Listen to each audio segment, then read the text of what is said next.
Salut! Apprendre une langue, c'est du travail, mais c'est aussi et surtout prendre du plaisir. Une parfaite excuse pour pratiquer ton français tout en t'amusant et en prenant du plaisir, c'est de regarder une bonne série. Aujourd'hui, on t'en suggère 7.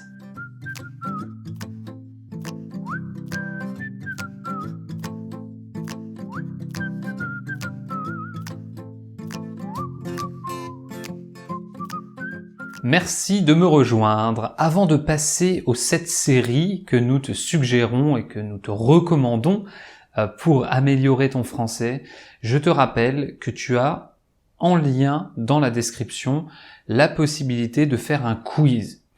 Donc le quiz, il est surtout là pour te permettre de tester ta compréhension et on va s'assurer grâce à lui que tu as bien saisi tout ce dont on a parlé aujourd'hui. Donc évidemment, il faut le faire à la fin de la vidéo. Ouvre-le déjà dans un autre onglet peut-être pour te tester et tester ta compréhension du contenu d'aujourd'hui. Ah, les séries. Les séries, c'est une chose que tout le monde aime regarder. On aime regarder des séries dans sa langue maternelle pour se détendre le soir. Et tu peux évidemment regarder des séries francophones doublées, c'est-à-dire dans ta langue maternelle, à toi, s'il y a un doublage. Mais tu peux, si tu souhaites aller plus loin, utiliser le fait que les séries soient francophones pour améliorer ton français. C'est vraiment un bon moyen d'apprendre du français authentique, puisque ceux qui ont écrit les scénarios et les acteurs, ils ne pensent pas à toi et à ton apprentissage du français.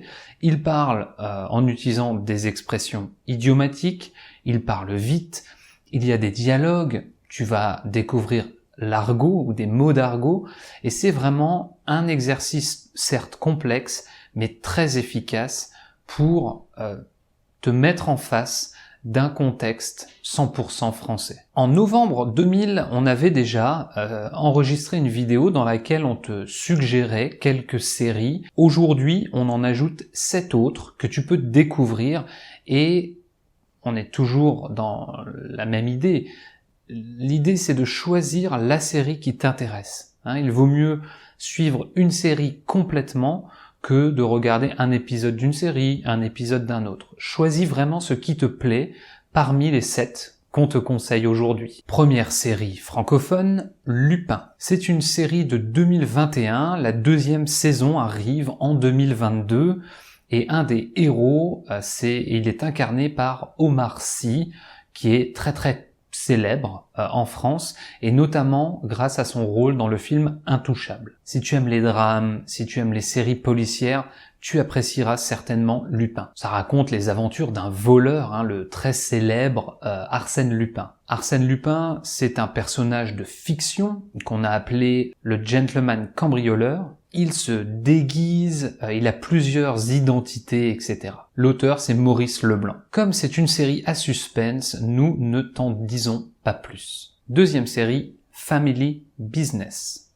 Il s'agit d'une série qui est sortie en 2019, et même si le titre est en anglais, la série est bel et bien en français. Si tu aimes la comédie, eh bien elle sera très bien pour toi cette série. L'action ou les actions majeures se déroulent à Paris, et ça parle d'une famille qui tient une boucherie, c'est une famille de commerçants, et qui a du mal à s'en sortir. Ils entendent une rumeur qui parle d'une légalisation prochaine du cannabis, donc de cette drogue, qui est actuellement interdite en France, et ils décident, pour devancer les autres, pour aller plus vite, d'en cultiver chez eux avant que ce soit légal. Ils font ça en famille, c'est pour ça qu'on a appelé ça Family Business. C'est drôle et plutôt léger, donc t'as pas besoin de beaucoup réfléchir pour regarder cette série. Troisième conseil, Un village français. C'est une série de 2000. Si tu aimes les drames historiques, si tu t'intéresses à l'histoire en général, eh bien tu apprécieras cette série. Attention, des sujets plutôt sérieux et plutôt tragiques peuvent être abordés. Ça se passe dans le Jura en 1940, au début de l'occupation allemande en France, et il y a donc des troupes allemandes dans un village. Ça donne le point de vue de certains civils pendant cette période de guerre et d'occupation. C'est pas une série récente, elle est de 2000, et il y a 7 saisons de disponibles. Donc si tu la démarres, tu as vraiment de quoi faire, tu as beaucoup de contenu qui t'attend. 4e série, Versailles. C'est une série qui est sortie en 2015. Encore une fois, comme la série précédente, elle est très adaptée si tu t'intéresses à l'histoire en général et à l'histoire de France en particulier. Mais bien sûr, là on parle de Versailles, donc c'est pas du tout la même période historique que précédemment. Donc c'est une série franco-canadienne et franco-belge. Ça parle de Louis XIV quand il avait 28 ans. Donc c'était un jeune roi qui n'avait pas encore le pouvoir qu'on lui connaît aujourd'hui. On le voit construire Versailles ou faire construire Versailles et on le voit se battre pour devenir le roi soleil. Attention, on parle de vrais personnages et on parle de vrais moments historiques, mais par contre c'est une fiction. Ce n'est pas une série historique qui reprend des faits réels. C'est une fiction. Il faut bien sûr ne pas prendre ça comme un documentaire. Si tu veux vraiment apprendre des choses réelles et avérées, eh bien tourne-toi plutôt vers des documentaires. Là, c'est pour la détente. 5e série, Zone Blanche. C'est une série franco-belge de 2017 et elle est adaptée si tu aimes les histoires un peu policières, les histoires à suspense. Il y a même un peu de fantastique. L'histoire se passe dans un village isolé dans la forêt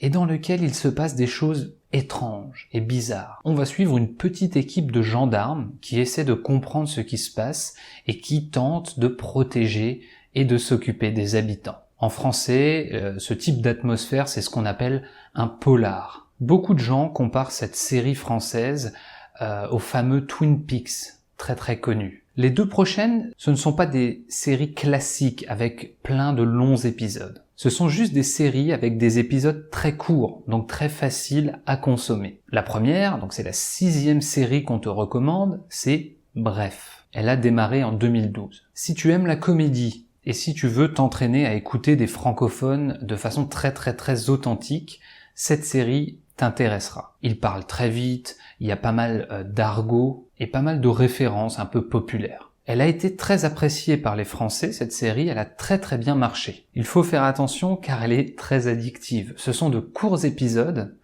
de 3-4 minutes, mais à chaque fois, tu as envie de savoir ce qui peut se passer derrière, donc c'est très facile de consommer les épisodes. Il y a 80 épisodes et ils durent entre 1 minute 30 et 3 minutes. Donc encore une fois, c'est très facile de se laisser entraîner et de passer 1 heure devant la télé. Mais ça va tellement vite, en fait les épisodes sont si rapides, il y a peu de blanc, ça s'enchaîne très vite. Je pense qu'en tant que non francophone, c'est un bel exercice pour toi et ça nécessitera plusieurs écoutes. Donc c'est bien d'écouter plusieurs fois chaque épisode. Ça parle de la vie d'un trentenaire parisien qui a plein d'aventures, donc ça parle de sa famille, de son boulot, de ses conquêtes amoureuses, de ses potes, ses amis, etc. C'est très facile de s'identifier à lui, il lui arrive plein de problèmes, et encore une fois, ça te permettra d'entendre du vocabulaire très utile. Et enfin, 7e série, Kaamelott. Elle est plus ancienne, elle est de 2005. Si tu aimes les parodies, la comédie et les histoires un peu détournées, je pense que ça te plaira. Ça parle du quotidien banal et burlesque du roi Arthur et des chevaliers de la table ronde. Donc attention, comme pour la série Versailles, ça prend des personnages historiques, les personnages existent, mais on est dans de la comédie totale. C'est encore plus vrai pour Kaamelott que ça ne l'était pour Versailles, donc ne prends pas ça pour un documentaire. C'est vraiment de la parodie, de la comédie pour se détendre. Comme pour Bref, les épisodes sont courts. On en a encore plus, il y a 500 épisodes de cette série. Ça a été une série super populaire, très appréciée des Français et encore citée en référence aujourd'hui. Et si tu aimes cet univers, ils viennent de sortir un film. Donc voilà pour aujourd'hui. Certaines de ces séries, tu peux les trouver sur Netflix, d'autres sont disponibles sur YouTube. Il me semble que Bref, tu peux retrouver la majorité des épisodes sur YouTube directement. Donc prends le temps de faire tes recherches. Les 7 séries francophones qu'on t'a recommandées aujourd'hui sont Lupin, c'est la première qu'on t'a citée. La deuxième, c'était Family Business. La troisième, Un village français. La quatrième, Versailles. La cinquième, Zone Blanche. La sixième, c'était la série Bref. Et la septième, Kaamelott. Un petit rappel avant de nous quitter, Dans ces séries, on parle très vite. Donc ne te décourage pas si tu as du mal à comprendre. Choisis vraiment une série, sélectionne une série qui te plaît et écoute de nombreuses fois. Tu verras qu'après chaque écoute, tu comprendras un petit peu plus. N'oublie pas de faire le quiz. Donc tu as un lien en bas pour aller tester ta compréhension de la vidéo d'aujourd'hui. Si tu l'as aimé, fais-le savoir. Par un petit j'aime, ça fait toujours plaisir. N'oublie pas de la partager avec tes amis qui apprennent le français et qui aimeraient connaître d'autres séries, qui aimeraient savoir quelles séries francophones consommer. Si tu as d'autres séries à recommander, utilise la section commentaires, on est toujours là pour te lire. Et s'il y a une série que tu aimes, partage-la avec nous. N'oublie pas de t'abonner à la chaîne YouTube de Français Authentique en activant les notifications. Je te remercie et je te dis à très bientôt pour du nouveau contenu en français authentique. Salut!